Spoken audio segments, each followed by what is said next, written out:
Hi, this is Henry Chamberlain. Welcome to another Comics Grinder. It's going to be a lot of fun. We're going to talk with Joe Sikoryak. He's a cartoonist. This is his baby. When we were Trekkies, it's 10 issues, and you buy it as a bundle, and it's quite a ride. I want to give the floor over to you, Joe, to start things off. To tell people what When We Were Trekkies is about. Well, hi, Henry. Thank you for having me. It's really great to be here. When we were Trekkies, I have a fairly rich history, and I'm just looking to see if I've got something handy here. I didn't bring it. Uh, a fairly rich history of being in fandom back when it was not cool to be a fan. I went to some of the first Star Trek conventions back in the 70s. Actually, the third, perhaps third ever, at the Americana Hotel in New York City in 1974. And that was such a mind blowing and wonderful experience that my friends and I in high school spent the next 3 years going to another dozen nascent shows, some that have never been repeated and others that have morphed and gone on to this day. And so when I was searching around for a project uh, to do in comic book form, uh, I said, I've got all this rich material and I'm going to I think I'm going to turn this into a story. That's a wonderful way to start things off. In your profile, because we cartoonists, we have to provide some little profile of some sort. You say that you've been creating comics off and on all your life. So the When We Were Trekkies book is your biggest book to date. It's fair to say, right? Sure, I'm happy to call it my magnum opus. And, Uh, I hope that it doesn't limit me, but for the time being, it's true. no, well, tell us about some of your. I just wanted to show folks that you've really done such a wonderful job with designing things. And this is inside the bundle. It gives you a recap on what's going on. Oh, go ahead and show it. Yeah, so this is thanks to Gabe Fowler at Desert Island, who suggested, why don't you put it in a plastic box like greeting cards? Brilliant. Yes. Makes it so much easier to walk around with and to sell in stores. Well, And I mean, go ahead. well, I was going to just say that there's a meta history to this, which is that I spent much of my life pursuing a dream to make movies, and I moved to California to go to film school and tried to get work along the way. And life, as it does, takes you a different path. And it was during COVID when I finally said, "That's it. This isn't going to work." I had made some short films and got to Tribeca and Comic Con and Citrus, and I thought, like, this is going to happen. And then COVID hit me on the head, and I just said, like, no, it's not going to happen. You're 60 years old, and it's time to you know look for another way to tell stories. Time for Comics was comics was the way. time for a rethink of things. Yeah, and for some people, you might have thought, "Gosh, why didn't you rethink it decades ago?" And I did, and I kept morphing and changing, and opportunities came along, and so here I am, a beginner in comics in my seventh decade, which is it's never a comfortable place to be a beginner, and well, anyway, but here we are. Okay, I'm gonna just let folks know that you are a comics maniac. I love these smaller works, three by three, A Boy's Odyssey, 1968, the Awful Truth. So this gives me the sense that you do love comics, and you've been doing comics off and on over the years, and things have built up to the point where now you're just a comics maniac, right? Yeah, and that again, if I was worried about branding, I would be doing nothing but Star Trek stuff at this point. But of course, that's not what I want to do. I love comics more than I love Star Trek. And so I'm interested in trying different things and doing funny animal type stuff or Bigfoot goofy stuff or introspective diary comics. You know, it's such a wonderful medium, and I'm just loving exploring it. I mean, I've been exploring it. I've been exploring it all my life. I was exploring it at home in New Jersey 60 years ago when I was growing up with two younger brothers, one of whom has gone on to be a noteworthy cartoonist in his own right. Oh yeah, well, major props to R. Sikoryak. Yes, my little brother, who I like to say I taught him everything I knew, and he was still a success anyway. Well, I'm gonna just have to toot your horn. Get 3 by 3, folks. It's just a lovely book. It's these stories that they're like a Seinfeld episode. Let's say, for lack of a better example. For me, I'm assuming you know what where I'm going with this, but a Seinfeld, a typical really good Seinfeld episode is like a movie. It's so packed with information, so much Mm. going on that it feels like it's longer than the actual 28 minutes or however long a sitcom is. I'm just saying that because I look at these vignettes, let's call them California Cooking, A Small Discovery, A Christmas Feeling. They're all like worlds all to themselves. Uh, any thoughts on that?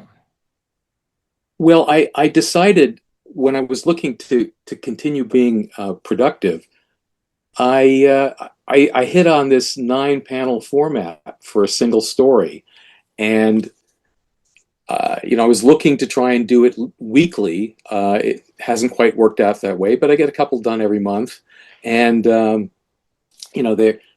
on topics from anywhere from food to fatherhood to my history with Star Trek, and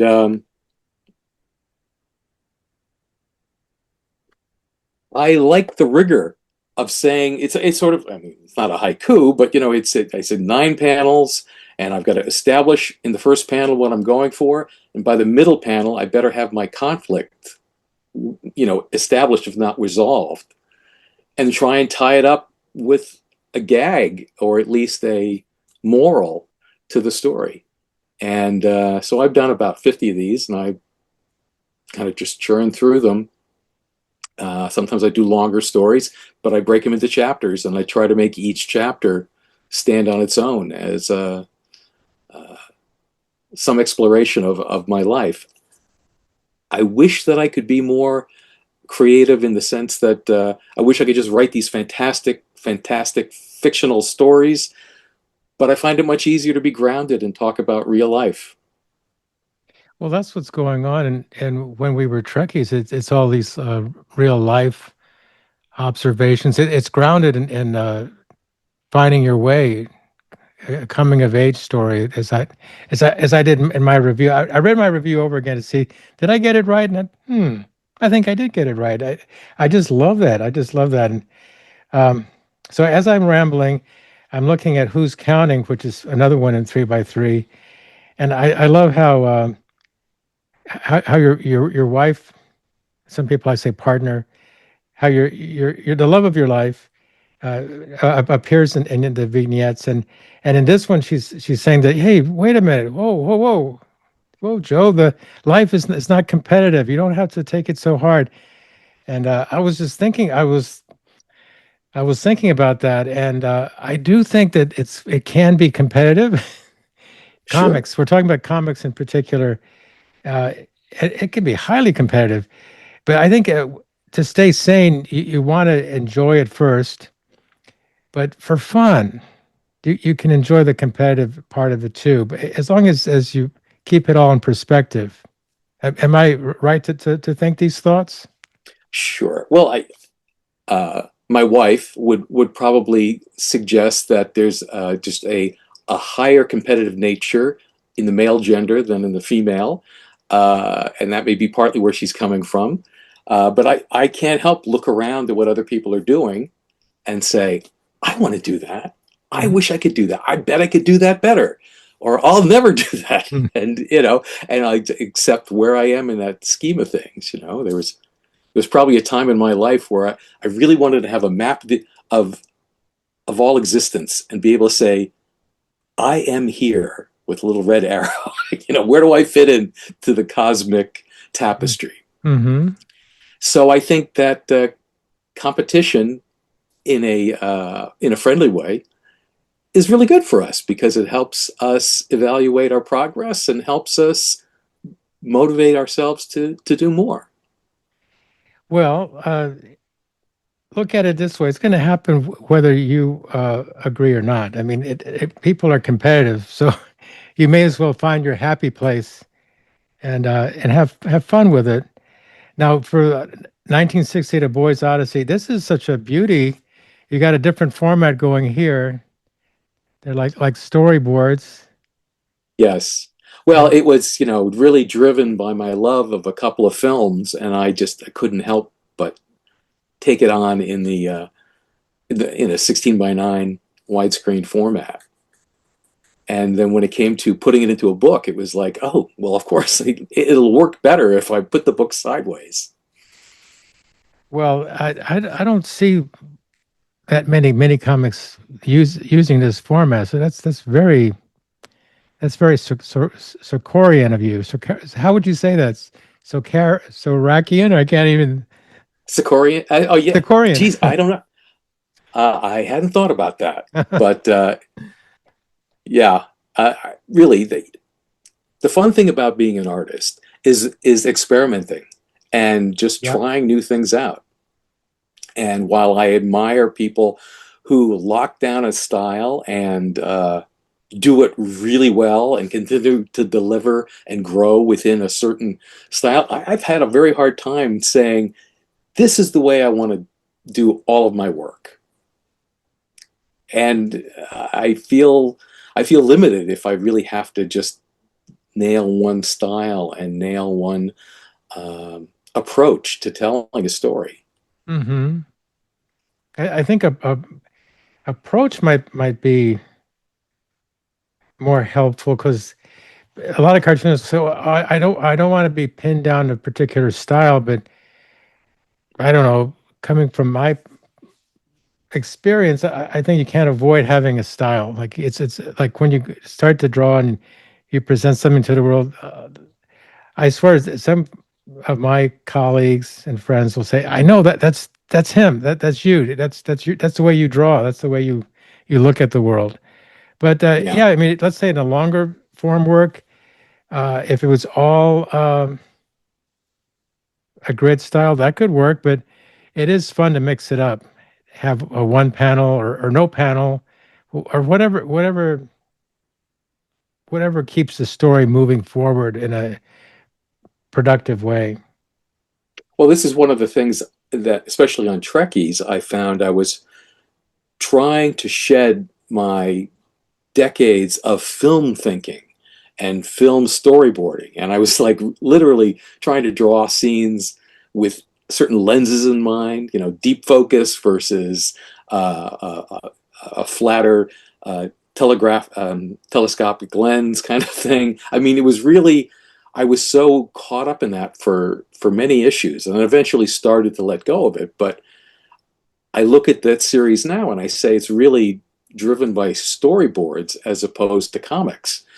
Uh, the panel sizes do change, but I don't know. There's just something about the way the characters interact in the space that feels more filmic than cartoon.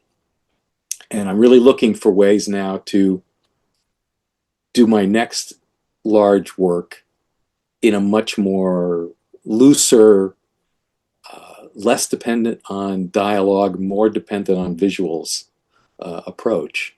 Hmm. And it's easier to say than to show at this point, but uh, or maybe it will be easier to show than to fully explain. But it's something I'm really working with. I look at lots of other graphic novels. Recently, I just read The Talk, which was so different from the way I would approach a story because there's silent panels and the artwork is so much looser. And I was just saying, like, oh, this is not hidebound to where you put the camera. This is a way of just, you know, speaking through a pencil and the ink Mhm. on the page, for lack of a better way to express it. And then I'm looking at this delightful, the awful tooth, and each page has its own title, the daily grind, preventable measures. If only we would exercise preventable measures. But this has a very fun, cartoony vibe going, and Thank you. valuable wisdom to pass on to kids. Hey, brush your teeth and floss. That was the initial intent, was to make something that I would have at the table that might appeal to kids. But again, because I'm writing about a middle-aged man and his problems with teeth that have not stood the test of time, I'm not sure it's as relatable as I'd hoped. But at least the drawings speak to all ages, and that was a good experiment. Well, sure. I mean, we're all humans, so it's relatable. And but I wanted to just tell folks, if you don't already, new cartoonists on the scene, make sure to have small stuff, or start with small stuff. Or if you got a big book, also have small stuff because you're going to want that on your table as you're doing the comic convention, comic festival circuit. Can you tell us a little bit about your experience with the comic festival, comic convention circuit? Thanks. Yeah, I over the past 2.5 years, as I been doing these comics. In fact, I serialized Trekkies. I was putting them out one issue at a time, so that I could approach comic book stores, and as I went to, I'd have something new every time I went to a convention. I've done about 2 dozen over the past 3 years, and they've ranged from little local library shows here in California to big indie expos like Mocha in New York, which of course is where we first met, Henry. Hmm. I recall you coming to the table. And I've been to Cala in Los Angeles. I've been to CXC in Columbus, to SPX in Washington.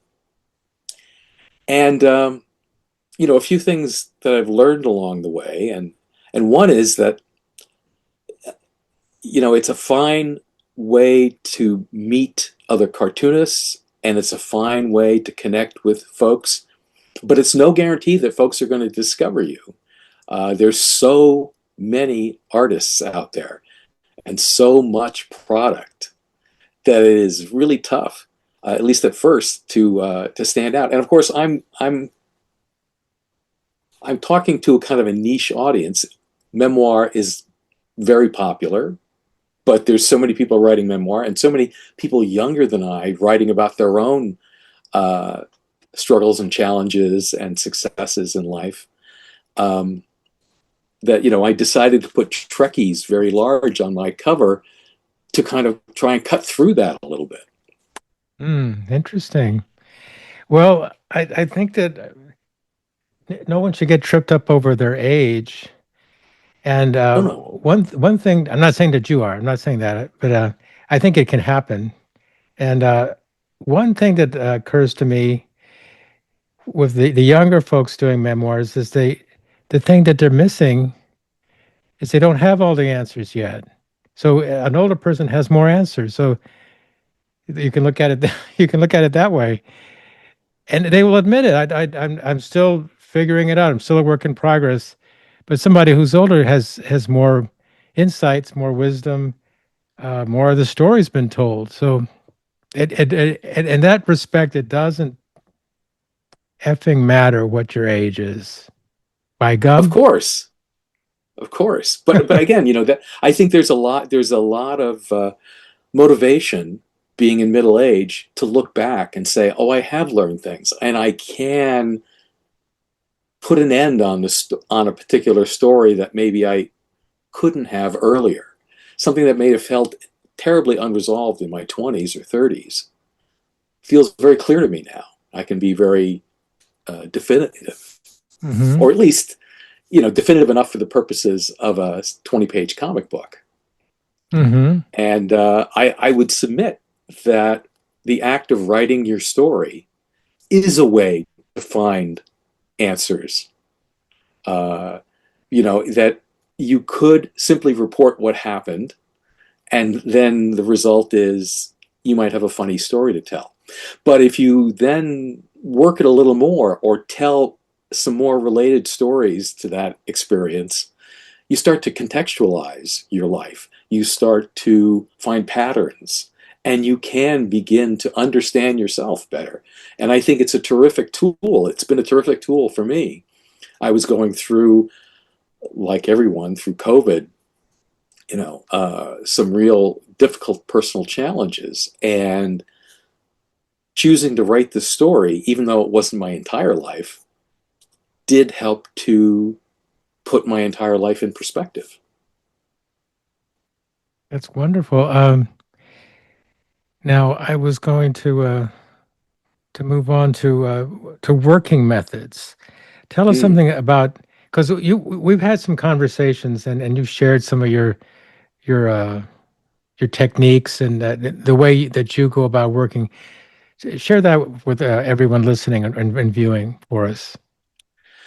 Well, I think the first thing is I try to write a little something every day, whether or not it applies to the project I'm working on. And so I keep a journal. I've got 25 of these on a shelf uh, behind me that go back 15 or 16 years. And if they started out as just to-do lists of what I'm going to do tomorrow, um, and that's helpful to organize my thoughts at the end of the day, helps me sleep better at night. But then first thing when I wake up in the morning, I try, rather than reaching for my phone, I try to reach for my journal and write a page. Maybe it's what I'm feeling about. Maybe it's a dream that I had. Maybe it's some inspiration I have for my project. But I think that there's something really powerful about writing a little bit every day or drawing a little bit every day. I guess I'm a little more of a writer than an artist, but I obviously do both. But the cumulative effect of organizing your thoughts like that every day, that like even by the end of the week, if I'm trying to get started on a project, I begin to see strands and threads that I can pull and tug at to start to weave something together.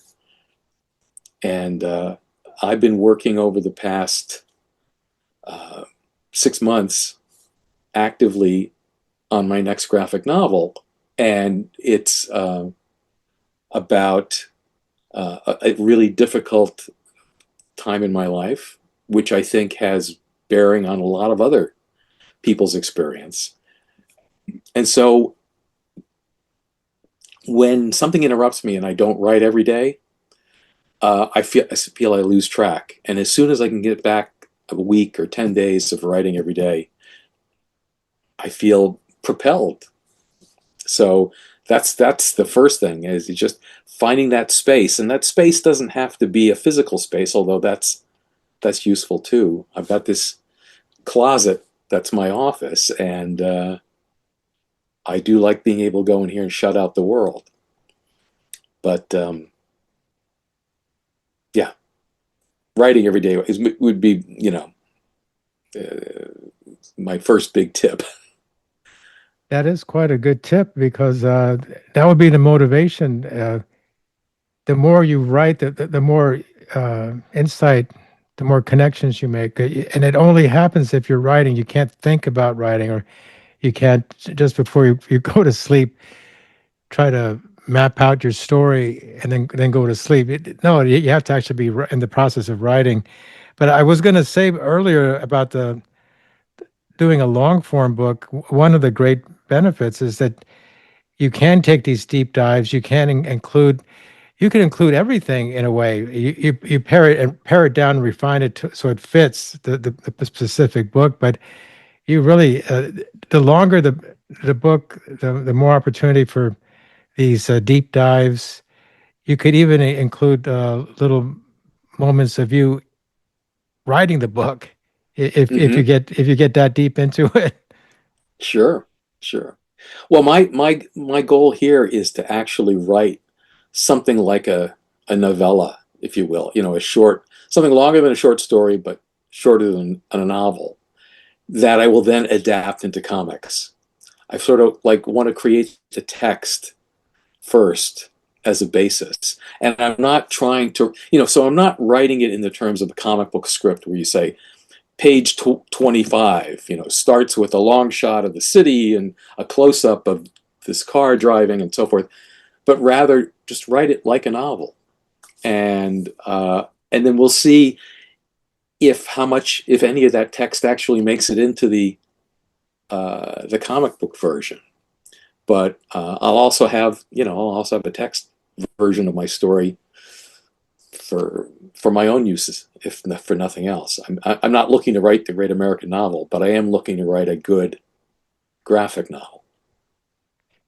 Now, a pro tip for you folks out there that are starting embarking upon a long form work, and I think this applies mostly to long form. It could apply to anything, but any kind of writing. But I have a dear friend who's a professional writer. He's in television, and he's been in a lot of writers' rooms.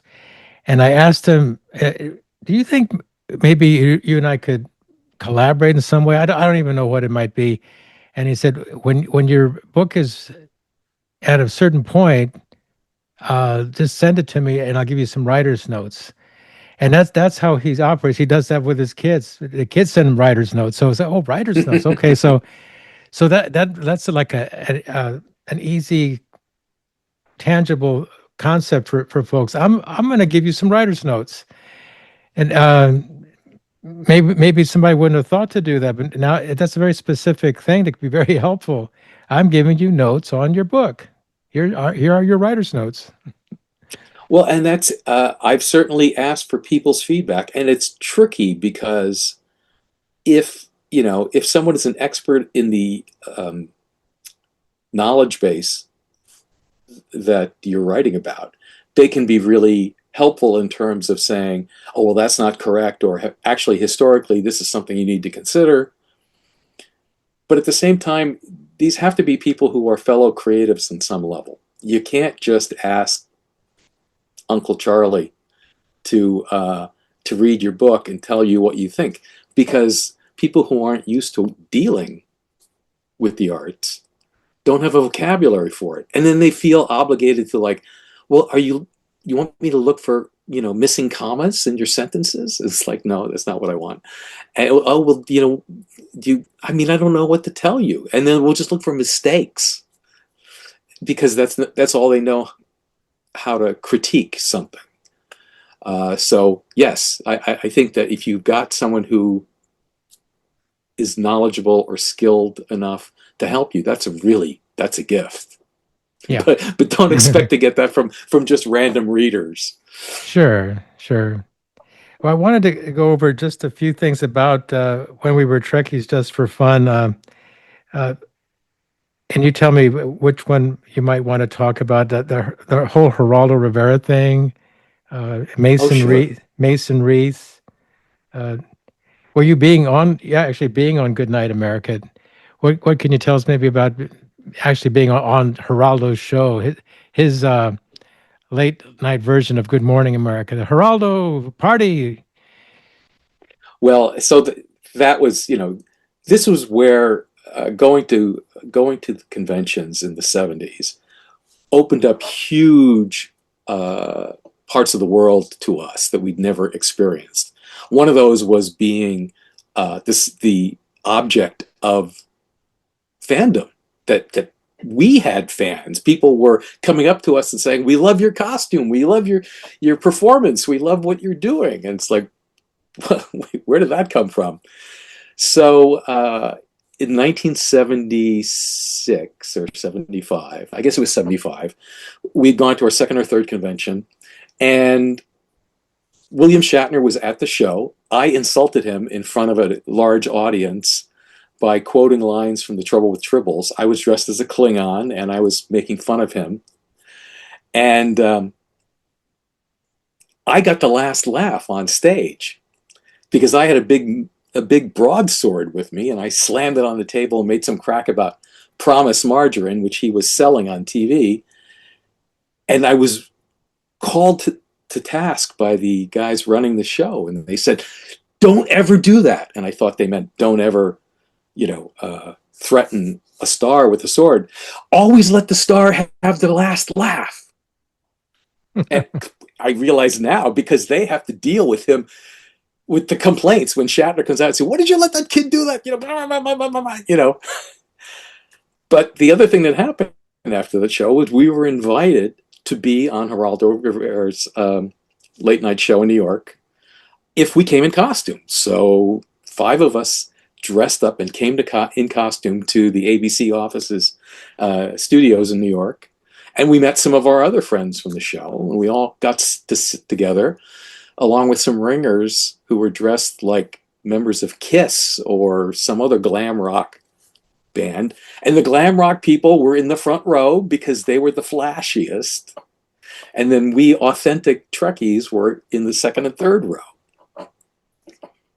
So just seeing how we were treated at that range, at that point was strange. And then when Geraldo comes on and he makes remarks about the Star Trekkies in the audience, and it's like, we're not Star Trekkies. What are you talking about? Why are you making fun of us? We're guests here. And Shatner comes on, and Shatner at this point is still a little unsure about this whole fandom thing. He's not quite at the get a life stage, but he's also not embracing it. This is just his another gig for him. And he comes out and he says, I don't know, understand how this show is taken off like this. And we're in the audience applauding with everything he says. But then Geraldo puts on a pair of big, goofy Spock ears and makes some more jokey remarks. And I, for one, was kind of offended. I felt like we were not being treated with respect. Now I just understand that's Hollywood, that's showbiz. He's going to play to the whole audience, not just to us. Oh, sure. But that was a big deal to be breathing the same oxygen as Shatner, to actually be on TV. You can watch it on YouTube. Just Google Geraldo and Shatner and see how Shatner tiptoed around being a veteran of Star Trek at that point, because he was not sure about it. Yeah. Well, I kind of vaguely remember him saying, "Well, it is what it is, and I'm gonna not get in the way of it," something like that. So he was kind of being conciliatory. Sure. Well, and he was being paid to show up at the conventions. He was the first guy to be paid to be shown up at a Star Trek convention. And of course, he launched a whole industry for every extra who's ever appeared on the bridge of the Enterprise to sign autographs at shows. Now, like I was saying, you and I have had some time to get to know each other, and we've had some good conversation. And movies, you have to say something about your passion for movies, like and they make their way into your comics. Some Like It Hot. That's one of my most favorite movies. And then you also have Cary Grant, not North by Northwest necessarily, but which is maybe my all-time favorite movie. But we were talking. Big favorite of mine. We were talking about the museum of is it the Museum of the Motion Picture or the Or Museum of the the Academy? Academy's museum in Los Angeles was really a spectacular. Yes. Now you recommended that I do the Oscar movie bit, and that was fun. I actually did it.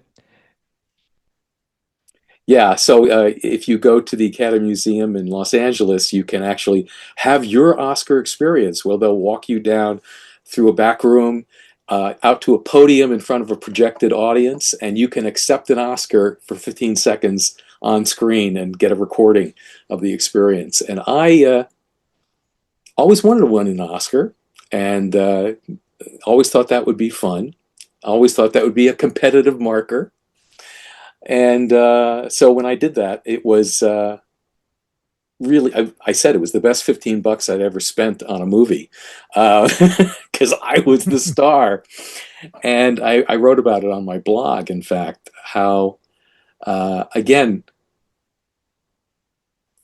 some of us are just completely enraptured by mass media, whether it's comics or movies. And, I spent an awful lot of my life looking at the world as it was seen through movies.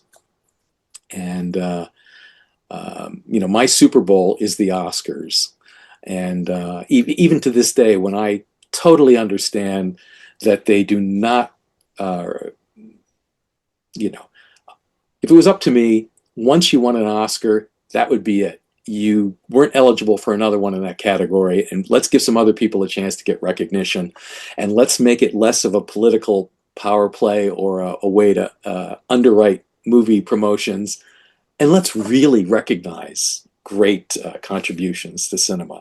Not that there haven't been many people who've won Oscars who've done incredible work, but there's all that other stuff, right? Yeah, for what it is, it's an industry award, and a lot of great works have been recognized. It is what it is. Yeah, It's a business too. yeah. But movies, for me, movies and comics occupy a strange overlap. On one hand, I mean, I can really see how they don't work the same way, but for me, they both transport me into some other's thinking and feeling space, and I very comfortably get lost in them in a way. And I think that's true for many people. Yes, Um, exactly. It transcends everything else. Everything else can fade in the background for a while as you're immersed in whatever story you're immersed in. I'm sorry that I sometimes I can revisit.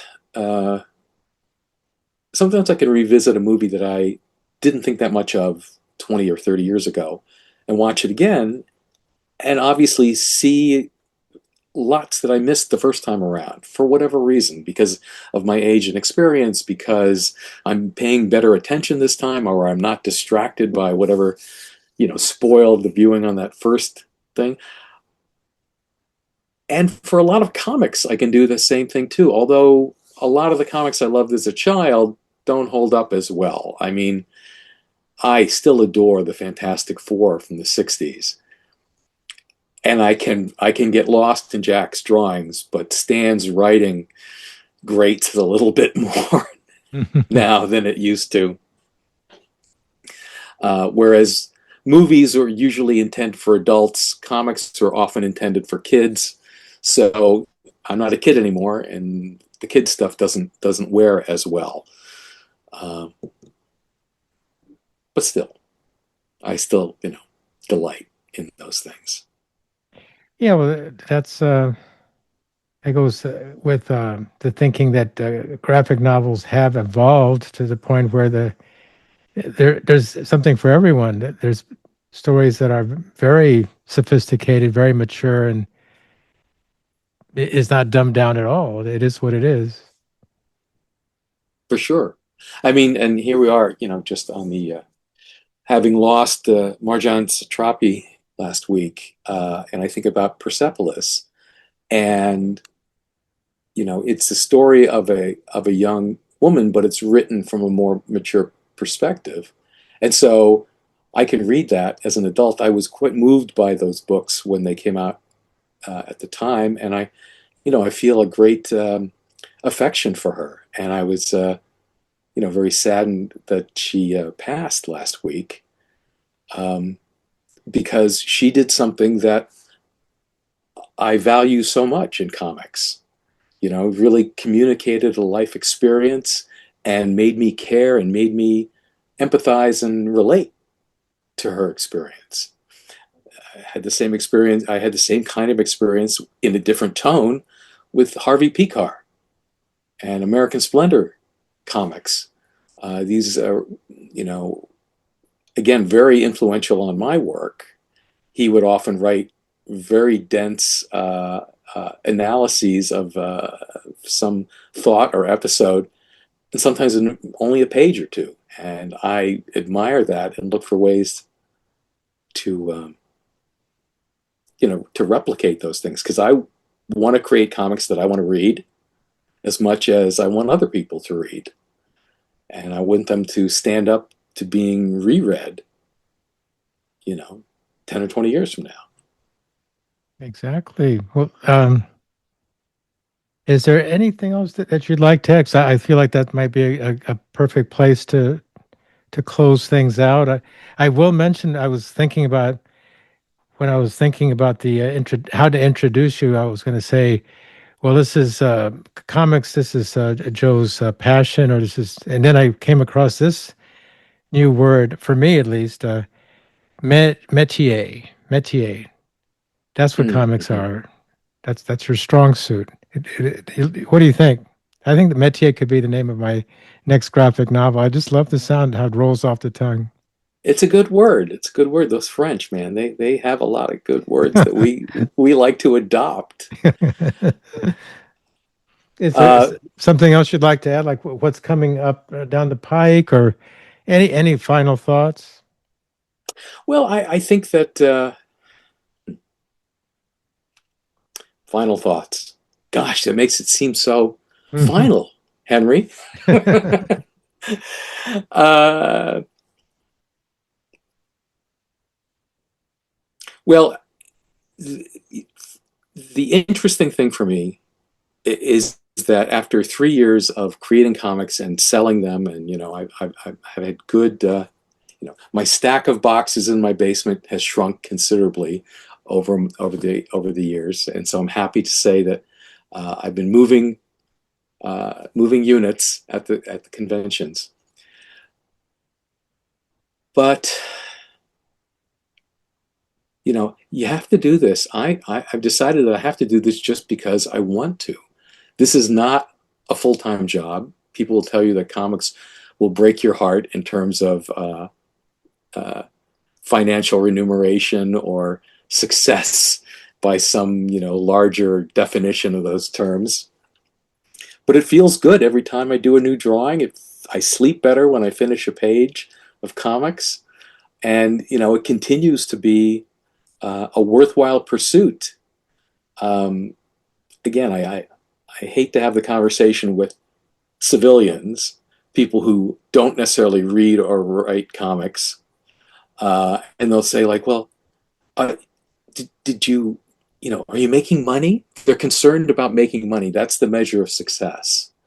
And I have to just say, we have to make our own definitions of success. We have to make our own definitions of art and why it's important. I was fully prepared to go down a rabbit hole with you about AI, and I suppose it's No, just as well that we didn't bring that up. no, I'm intrigued. Well,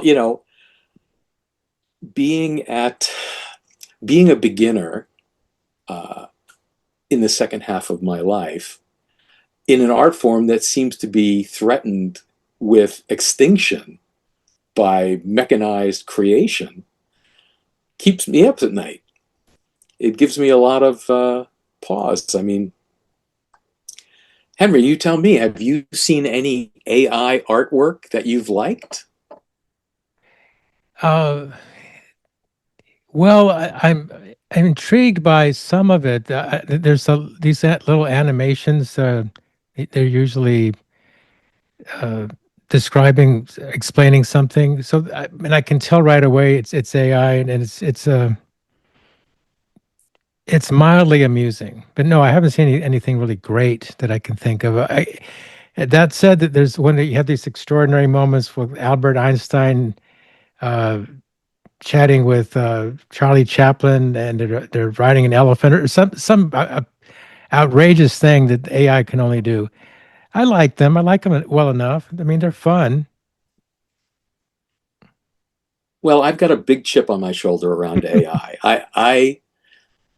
As a lifetime science fiction reader, I had two visions for AI. One was, of course, the Terminator Sky. Oh, I was going to say Sky Dance, but it was Skynet. But maybe Sky Dance is right up there with Skynet in terms of something we have to worry about. Anyway, I saw AI as either an existential threat or the thing that was going to save us. And I'm dismayed that it's been a shoved down everyone's throats and put into the hands of people who are suddenly uh, charmed, amazed, thrilled to be creators. People who couldn't draw a stick man now are making these elaborate images, and they're so giddy and intoxicated by it that I'm afraid that they're going to change the definition of what art is or what good art is. Imagine, for all the generations growing up from this day forward, where they're surrounded with this sort of very slick, empty renderings of the world, and magical pictures of a field of puppies rather than poppies, and just crazy nonsense. I mean, an idea. I don't believe ideas are art. Our ideas are starting point, and it's all about execution. And AI takes execution out of the human hand, and so it becomes this sort of predefined, slick, vapid stuff that frankly a lot of people are getting very excited about. That they're really thrilled to see whether they can realize their pornographic fantasies or simply make something just too cute for words or too cute to abide. Uh, it's a mess. Oh, it's a mess. I don't. I'm still trying to articulate my thoughts about it, but Well, for the time being, oh, we got to do a comic about it. well, I believe me, I've thought about doing a comic. It's just such a big issue, Yes. and frankly, I've got a very personal story to tell, one that could not be generated by AI because it's all coming out of how I experienced the world. So I'm going to stick with that for now. That seems to be uh, the best response to AI is to just continue to generate work that is uniquely your own. Yes, that's the big stumbling block for AI. It doesn't know at some point does not compute, does not compute. Would you like to try something related? So yeah, of course. So I guess this is the big struggle for me right now, is that on top of just trying to crack my own um, story that I'm trying to tell, I feel like I've got this elephant in the room that's sucking up all the oxygen, to mix metaphors, and distracting me from doing good, personal, intentional work. Well, I mean, your readership's not really going to change. The people who are going to read your book, the ones that are serious connoisseurs who love good, sophisticated graphic novels, they're not going to be swayed by AI. It's your potential new readers or people who don't normally read, which has now become as a thing, or people who don't read. It's not their thing, which is just horrific. People will admit to that. Oh, I'm not a reader. And marketing tips. Oh, if you happen not to be a reader, I mean, Mm-hmm. come on. We have a video for you. Yes. Yeah. Well, again, I guess it's just watching the world change, and I don't want to be a luddite. I don't want to say that this is bad, but I'd rather have AI in a box, curing cancer than Yeah. mucking up our art form. among Yeah. others. Well, But when somebody might say, "Oh, well, how do you make a living from it?" I think when they do that, maybe they don't even realize they're doing it. They're trying to knock somebody down a peg because, oh, you actually are calling yourself an artist. Well, that's such a highfalutin thing. You can't possibly be making money off of it. So, I, but oh that's well, not the reason you're doing it. that's just jealousy. Yeah, I put that down just like all the people who badmouth California. It's like, well, listen, we're happy. If you don't think much of California, don't come here because we like it just the way it is.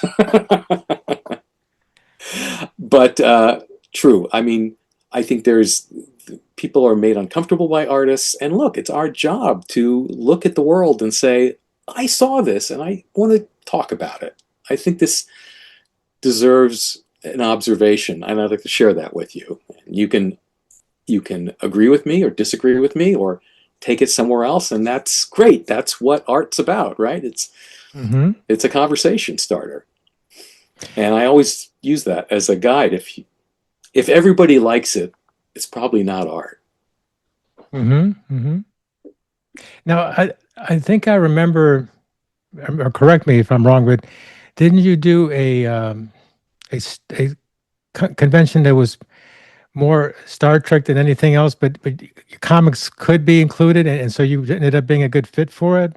Like a Sure, I've actually been at a couple of the biggest Star Trek conventions that are running these days, and and did fairly well selling comics. But here's the thing: Star Trek fans are just like everybody else. Only 10 or 15% of them read comics. So just oh, because I have Trekkie on the cover, this was not a guarantee that everybody at the convention wanted to pick up a copy. Only the people who were into reading comics or who maybe were interested in fandom as a thing and they were curious to learn about it. But yeah, I mean that's the sad reality is that especially now that newspaper comics really aren't a thing anymore. When people used to, pin up their Far Side strip or their Calvin and Hobbes strip on the refrigerator because it made them laugh. Um, I don't see that comics have a big audience anymore. well, I think it's like readers in general. Sad to say, but readers are like a niche audience in the big picture. There's only so many people who are real serious readers. Mm-hmm. So Mm-hmm. that's your demographic. I Yeah, mean, for everyone else, I mean, come on, folks, get with the program. Reading's fun. But hey, if you don't want to read, I can't worry about you. it's true. It's true. Well, so like not to end this on a gloom and doom note, No. because it's been thrilling to see just how vibrant the comic scene is, and that's Yeah. one of the things. I recently was just at the first Comic Con in Oakland in 20 years since WonderCon left, and it was a blast. And everybody who was there was really into all kinds of comics. We had guys selling long boxes of Marvel comics. We had kids with zines that were folded up from a single sheet of paper, and everything in between. Illustrators and cartoonists and graphic novelists, book illustrators, and you know, it's great to see the vibrancy, the range, and frankly, I think AI is causing a certain backlash toward the handmade, the home crafted look and feel, that human vibe. Hmm. And so, uh, in some ways, it's never been a better time to be in comics. There you So go. let's leave it at that. Oh, while I have you, and I should mention this for folks, not not that I need to be self-promoting, but my book and your book, I think that there's so much overlap. I can't remember if I ever gave you a copy of George's Run. Oh, you gave me a copy and I read it, and I was gonna say we should hold up Oh, our books and we okay. can get a screen capture. Let me see if I can. Let me see if I can switch it out to. Hold on. Oh, I just get one here. Here we go. I All got right. the gallery view. All right. Perfect. Great. Yeah. You can use Well, that. yes, I can. Yes, I think that there's so much overlap when you think about it.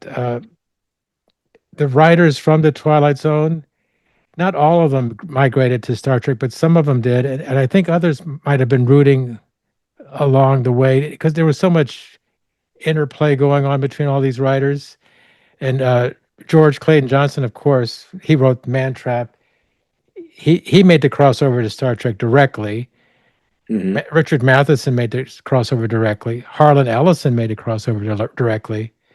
So yeah, it's a that was a really rich time, the golden age of television. I don't know if it's a misnomer. Maybe before was considered the golden age. I don't know. Maybe the '60s was the golden age. That's when everything came together. Certainly, with every passing year, the 60s TV looks better and better for a lot Mhm. of reasons. And I mean, I think there's a lot of overlap between your book, George's Run, and When We Were Trekkies, and the influences that forged both of those books, because we come out of a time when there were so far fewer choices for entertainment, for science fiction, for fandom. And so it was much more concentrated. And of course, what we were writing about is the process of discovery. You know, just like your writers kind of meeting each other and they're in a small group, but they still didn't know each other just from birth. They kind of stumbled into each other's circles. And that's what happened for me in fandom in the 70s.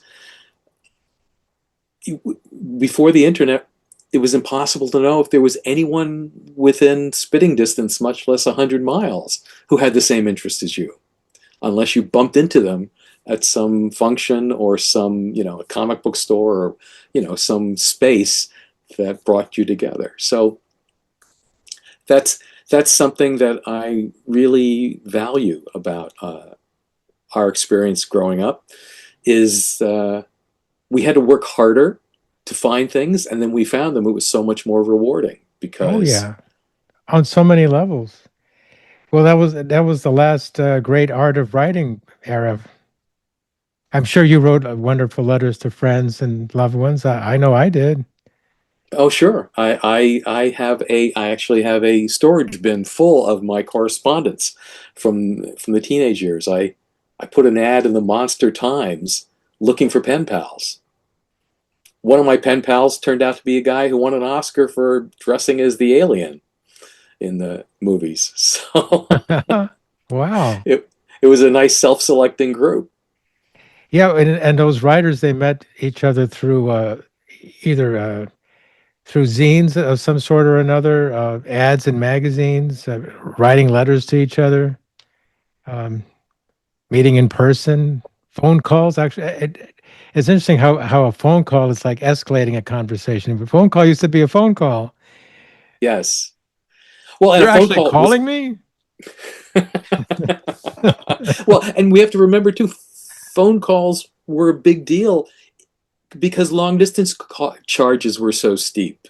Yeah, I mean, that's true. it costs money to call to the next county, and it costs even more to the next state. So you better be prepared if you're going to make that call to deliver the goods and say what you have to say. So, Well, yeah, talk is not cheap. Was not cheap. all right. Well, I have more I could say, but I think maybe this could be a good place to end it. Sure, sure. Well, it was great talking to you. Oh yes, thank you, Joe.